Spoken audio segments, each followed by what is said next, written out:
Yo mga kapartner, okay na po yung ating multicab. Tuloy-tuloy na po yung kanyang andar. One click na lang, no? So, kunting error lang po tayo pero sumakit po yung ulo ko mga kapartner.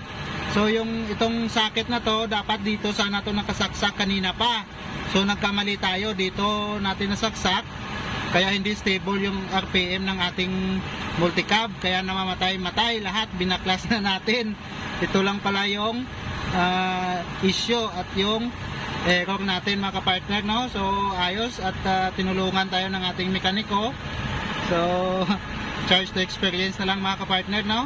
Yun talaga, hindi pa tayo expecto dito sa multicab no? So okay na ho mga kapartner, one click na lang tong ating multicab. Okay na po to. Susubukan na natin start kaya hindi natin to apakan yung kanyang silinyador kung mag one click lang po siya. Ayan mga kapartner, one click na lang. Kanina ilang apak pa tayo bago umandar, no? So okay na ito ng ating multicab.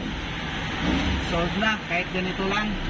Tapos mayroon na tayong electric fan dito mga kapartner, oh. Oh, ayan, no?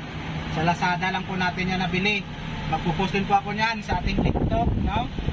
Click na lang yung link dyan kung gusto nyo mag-order niya, no? Murang-mura lang mo yan mga kapartner. Ang ganda ng electric fan na to. So ayos na ho mga kapartner yung ating multicab.